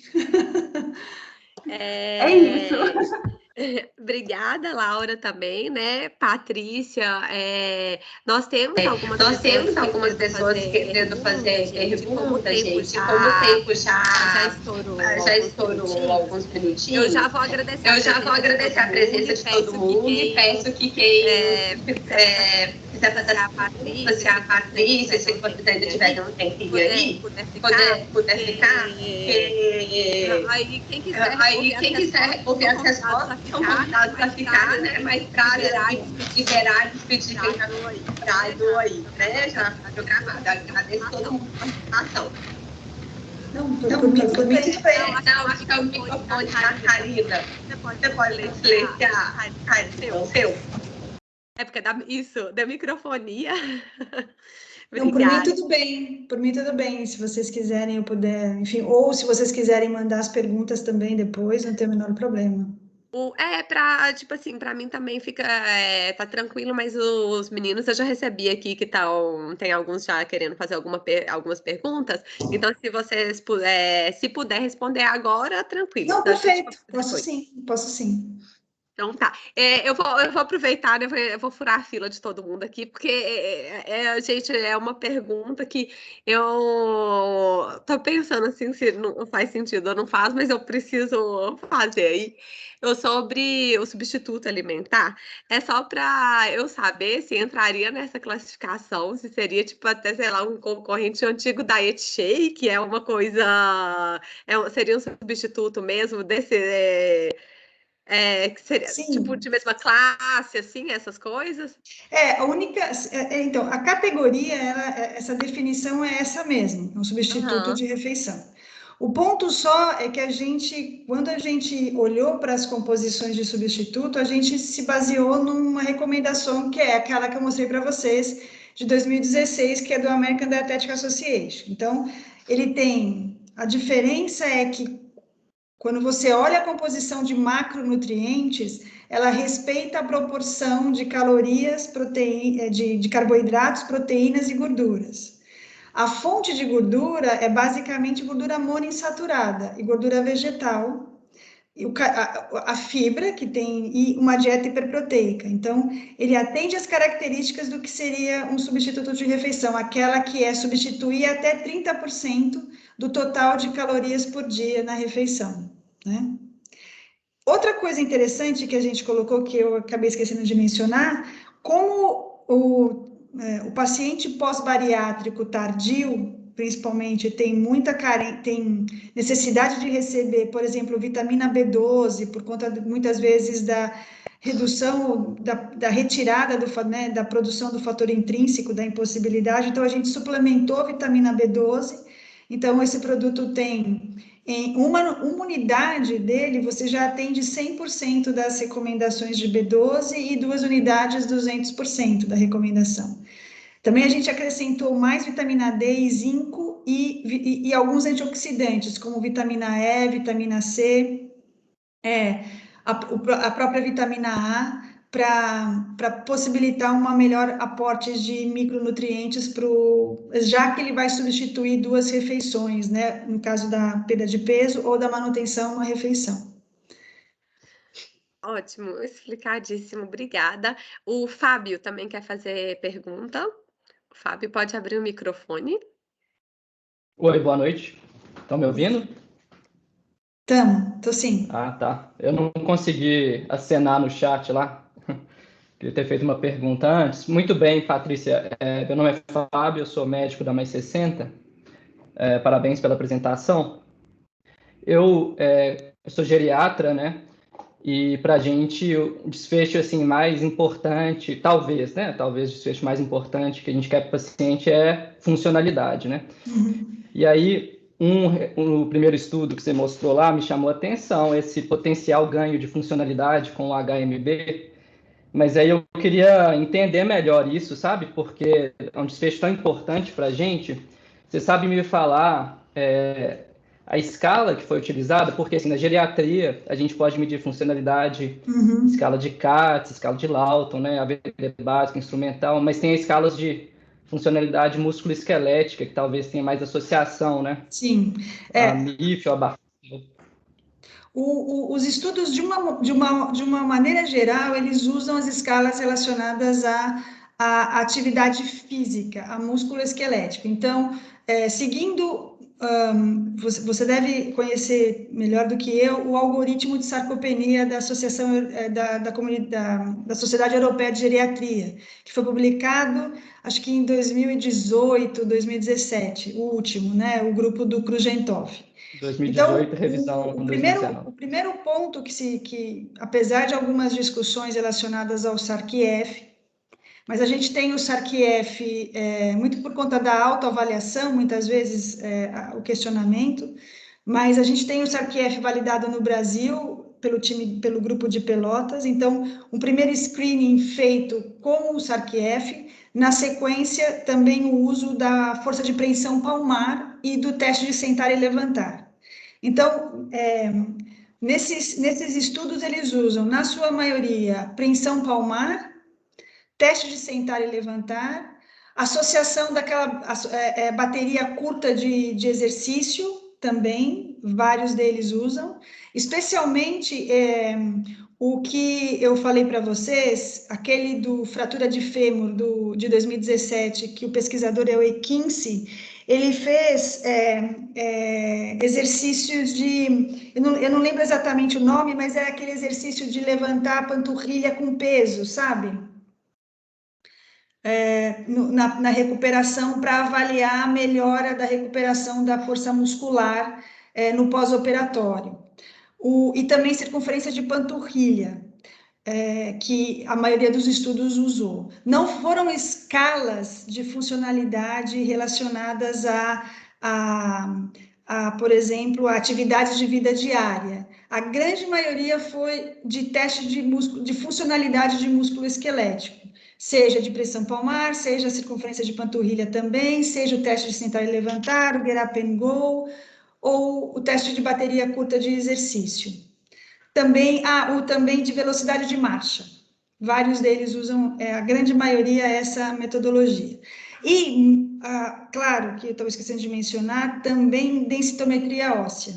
Poucos usam bioimpedância, por conta das discussões. Alguns estudos usam ultrassom, principalmente de paciente hospitalizado em terapia intensiva, mas a grande maioria usa densitometria. São esses testes. Entendi. Você falou do hand grip. Isso. Esse é o clássico, aí, né? mede força, né? Apenas. A função, talvez, na velocidade de marcha. Você cortou a sua fala. Fábio, deu uma porque eu queria saber se cortada tem alguma qualidade de vida do paciente, né? Aquele estudo que eu mostrei para vocês, o Nourish, ele fez Eu estou em conexão. Fábio, tira a sua imagem, o vídeo, para a gente ver se o áudio fica melhor. Que deu uma cortada. Tá. Tá oscilando aqui onde eu estou. Aquele estudo do Nourish que eu mostrei para vocês, ele avaliou qualis no dado de saúde e economia, de nutrição e economia, ele avaliou qualis dos pacientes, né? Então, ele fez uma análise de qualidade de vida. E também esse questionário de CATS que você falou, tem um estudo, aquele pesquisador italiano, a gente até trouxe ele para o Brasil. Franceschi? Não, Não. De sarcopenia? Ele estuda muito sarcopenia na Itália. Jensdorf? Não, o Krugentoff é o espanhol. Ele está no grupo, ele está nesse grupo também. É o Francesco Landi, não é a Paty? Esse, Tati, é o Landi. Se vocês olharem, buscarem os estudos, colocarem o nome dele no PubMed, vai aparecer algumas pesquisas. O último estudo bem interessante do Landi, ele avaliou, ele quis fazer um corte da população italiana na faixa etária de 45, 50 anos, em relação à circunferência de panturrilha, a força de pressão palmar e o teste de sentar e levantar. Então, ele foi para um shopping center, obviamente antes da pandemia, e fez uma coleta desses dados das pessoas de 18 a 80 anos que passavam ali pelo shopping. E o interessante é que ele avaliou essa média de corte para ver declínio de massa muscular e funcionalidade.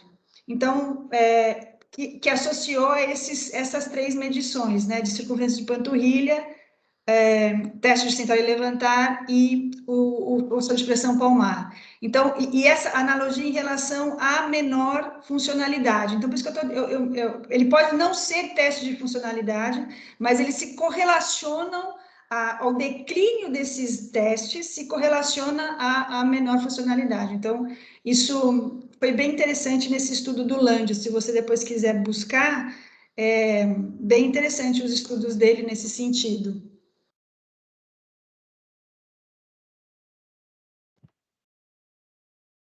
Fábio, respondido?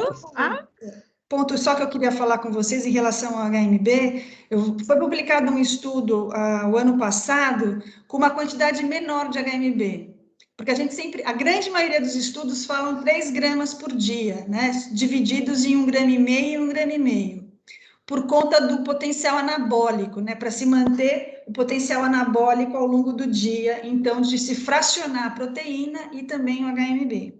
Mas tem estudos que mostrou bom resultado com, ao invés de 3 gramas por dia, 2 gramas por dia ou 1,5 grama por dia, divididos em 2 dosagens, 2 tomadas. Então, mas não indivíduos com doenças muito catabólicas, como câncer, por exemplo, insuficiência cardíaca ou DPOC. Indivíduos mais idosos vivendo em comunidade, já com uma dificuldade maior de realizar as atividades de vida diária. Então, nesses casos, a utilização de HMB em menor quantidade também teve resultados. Esse estudo é um estudo grande, ele tem cerca de, acho que 800 idosos, um estudo de Singapura. Ótimo, obrigado. Aí nós vamos ter mais contatos com o Fábio, meninas, que ele vai ser um dos participantes do ciclo, representando a Mais 60 do ciclo de discussões, né? Então, eu queria ver, não sei se o Gabriel Caldeiras está aí, ele tinha mexido aqui, se ele teria, era pergunta que ele queria fazer, não, deixa eu dar uma olhada aqui. Ele está aqui, ou seja, já saiu. Gabriel, acho que não está aqui. Não. Eu tenho Gabriel... uma pergunta também. Tá. Não, é pergunta, então. Ele está aí. Seu Gabriel, primeiro. Sim. Pode ser. Na verdade, queria parabenizar vocês. Estou aqui em São Paulo, com saudade de todo mundo. O Gabriel já hoje está na Prevent, né, Gabriel? Estou na Prevent Senior. E aí, na verdade, o que eu queria perguntar é sobre essa condição. Assim, hoje em dia eu tenho lidado com pacientes muito mais fragilizados, pacientes acamados e tudo mais. E eu queria perguntar sobre essa suplementação nutricional, se tem alguém ou alguma coisa que vocês conseguem sobre a HNB para a prevenção de uma sarcopenia de um paciente mais avançado, um paciente que já é sarcopênico grave, né, acamado, se tem alguma coisa de melhora desses pacientes acamados em mobilidade, em, sei lá, mesmo conseguir sentar ou manter funcionalidade de tronco. De estudo, Gabriel, de experiência clínica, de relatos de experiência clínica, a gente tem vários, né? Inclusive médicos que relatam que o paciente mal se mexia na cama e depois de 15 dias já conseguia andar com andador.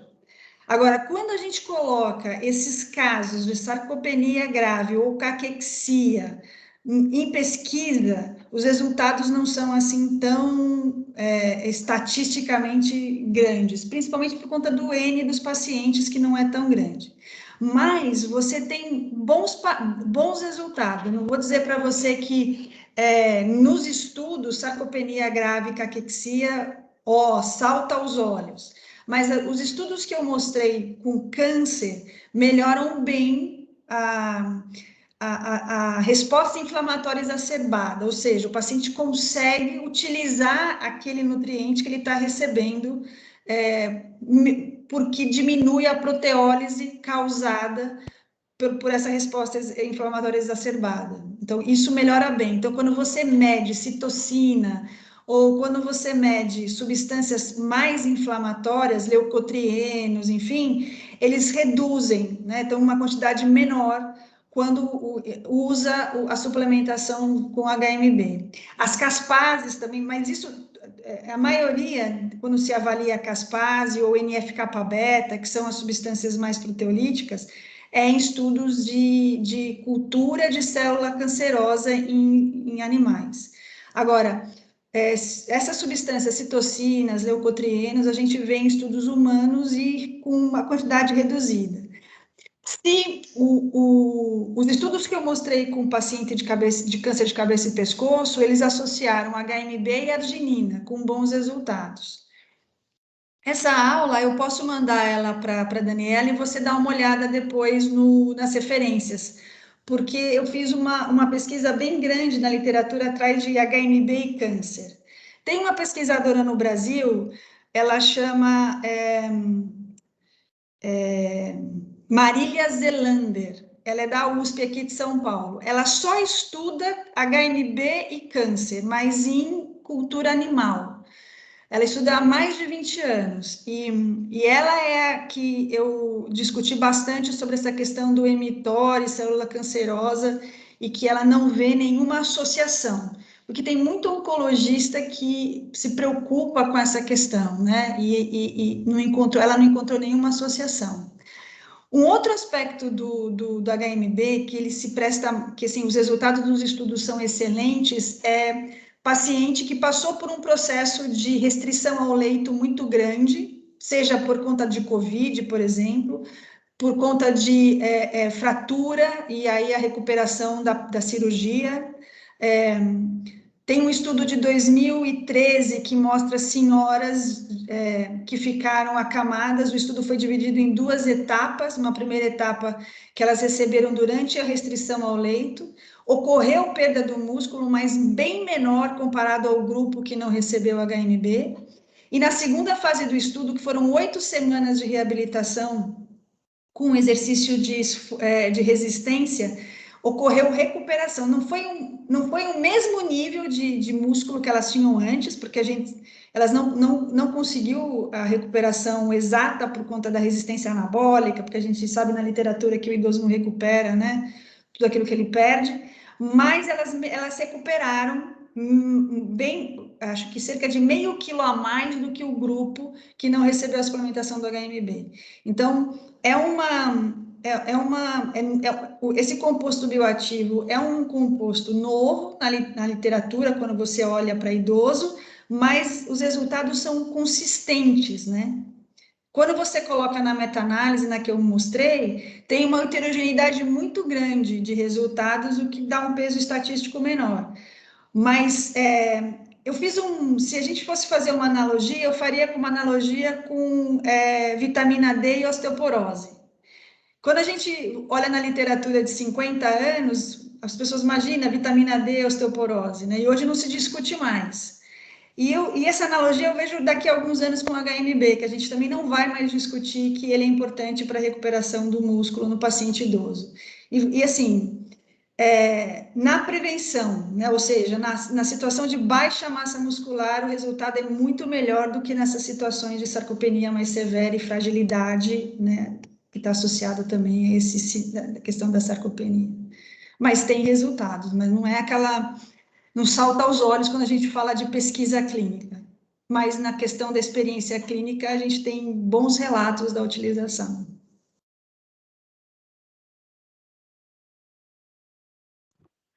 Obrigada, Patrícia. Agora eu acho que doutor Fernando. Deixa eu fazer uma pergunta. Antes de fazer a pergunta, gostaria de parabenizá-las pela excelente apresentação. Várias coisas aí para mim estudar, para eu estudar nos próximos dias, né? Porque a gente sempre foi, assim, ao longo pelo menos do curso de medicina, a gente não... Aulas de nutrição, às vezes, passam en passant, assim, né? A gente não é dado muita ênfase. Então, fui aprendendo coisas sobre nutrição por outros motivos. Você falou aí sobre os atletas, né? Eu sempre fiz atividade física, então eu sempre estudei associação de suplementos, de proteína, ou o que quer que seja, para performance física, né? E, assim, talvez até por analogia, lógico que não pode generalizar um atleta com um idoso frágil, mas isso funciona muito bem para atletas, né? E tem outra coisa, antes de eu fazer minha pergunta, que é um comentário que já vi em aulas em congresso e tudo, por isso que eu quero estudar mais, assim, sobre o paradigma binário da nutrição, né? você querer que um nutriente ou uma substância faça uma grande diferença na vida do paciente. Na verdade, é uma abordagem multifatorial, que engloba estilo de vida. Então, assim, outros nutrientes, né? Não só aquele que está em estudo, mas eu acho que, pelo menos na abordagem dos pacientes no dia a dia, o que eu vejo assim, que poderiam ser avanços, não sei se nos estudos que vocês citaram tem isso. Os pacientes, eles não têm noção do tanto que ele consome de proteína, por exemplo. Eles não fazem a mínima noção. Quando eu dou para eles um guia, assim, um ovo tem 6 gramas, um bife de 100 gramas tem 27 gramas de proteína. Ele falou assim, doutor, mas eu não consigo comer isso tudo de proteína. Então, eu uso muito suplemento para completar assim, o mínimo, ou pelo menos o mínimo que eu quero que ele coma. Outra coisa que eu uso também é que às vezes o paciente ele bota a comida no prato, mas não consome toda a proteína. Então eu prefiro errar para mais, do que se ele errar ele vai alcançar o objetivo que eu quero, do que o contrário. E atividade física, né? Ainda mais com a pandemia, o tanto de paciente que eu tive que perdeu massa muscular, que caiu em casa, teve inclusive fratura do colo de fêmur por perda de massa muscular. E o último comentário meu em relação a isso é o seguinte: existem alguns medicamentos, que não é o caso de comida, né? De suplemento, que pode fazer muito mal, né? Então, assim, naquela dúvida ali, ó, eu dou ou não dou? Será que eu vou fazer mal? Mas se eu não vou fazer mal e eu tenho a possibilidade de fazer bem, pode ser uma coisa a se pensar. Agora deixa eu fazer a minha pergunta, porque isso tudo foi só para instigar aí todo mundo a estudar. Vocês falaram do FOS, é só porque eu não sei o que significa a sigla. Eu acho que tem a ver com fibra, né? Fruto oligosacarídeo. Ah, tá. Eu também gostaria de dizer, assim, isso que você disse é muito importante, porque estudar nutrição é muito complexo. Não é igual ao medicamento, uma droga que você faz o acompanhamento da entrada e da saída dela, do metabolismo, você consegue marcar, enfim. Então, estudar nutrição é o que você falou, é bastante difícil de fazer essa diferença estatística da utilização ou de um determinado componente. E eu também acho isso, a gente discute muito isso internamente, que o suplemento nutricional, ele vai além, aí falando especificamente do idoso, do teor de proteína. Então, muitas vezes a gente não presta atenção na composição de gordura do suplemento nutricional. A gente não presta atenção no teor de sódio do suplemento nutricional. Então, isso são nutrientes que acabam interferindo também na ingesta do que o idoso vai receber. Então, é importante ir além daquilo do que está na moda, se eu fosse dizer assim, que é a questão da proteína e massa muscular. Idoso precisa de caloria. Se não tem caloria, ele não vai conseguir produzir célula de músculo esquelético, né? O organismo vai priorizar a produção de energia e vai usar a proteína como fonte de energia. E isso que você falou também, atividade física, exercício de esforço, né? Precisa estimular, precisa dar um estímulo lá na quitina, na miosina, para ter o desgaste e ter, sim, ressíntese de fibra, né? E tudo isso e aí engloba tudo isso o fato de nutrição não ser muitas vezes uma prioridade na consulta, já que são tantas, ou mesmo saúde. Eu há trocentos mil anos atrás, quando eu atendia, eu não perguntava se o paciente conseguia mastigar. E uma das vezes no ambulatório, a paciente dizendo que, não, mas eu estou fazendo isso que a senhora está mandando, eu estou fazendo isso. E quando ela sorriu, que ela deu um sorriso, ela tinha 3 dentes na boca. Então, a gente precisa... isso também faz parte do processo, né? Que a gente, às vezes, acaba não lembrando. E você tem razão. E aí eu escutei uma vez numa palestra no congresso isso. Você prefere morrer sarcopênico ou desnutrido? Né? Você prefere envelhecer, desculpa, sarcopênico ou desnutrido? Eu prefiro envelhecer sarcopênica do que desnutrida. Então, por quê? Porque perder músculo faz parte do envelhecimento. Agora, ser desnutrido Não, né? Desnutrição é outro problema sério. Mas é claro que eu vou tentar evitar sarcopenia, mas, mas enfim, é o que você falou, estudar nutrição não adianta priorizar um só. É que sempre aparece uma coisa nova. Então, por exemplo, agora o HMB, eu tenho pesquisado luteína e degeneração da mácula também, que é um super antioxidante, luteína. Ajuda, inclusive, outros processos que não só a questão da degeneração da mácula, mas é um nutriente só, né? A interação com as outras coisas, com tudo que a gente consome, que também tem que ser levado em consideração, mas é isso. Bom, mais uma vez, obrigada pelo esclarecimento, Patrícia. Muito obrigada pela exposição, pela aula, foi ótimo.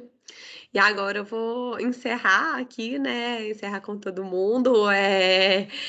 Rendeu muito interesse, né? Foi muito enriquecedor esse tempo aí. A gente teremos novos encontros em breve aí, né? Novidades para o pessoal. Eu quero agradecer todo mundo a participação, gente. Ótima noite a todos. Obrigada a vocês, viu? Muito obrigada. Obrigado, Muito obrigada. Obrigada, boa noite.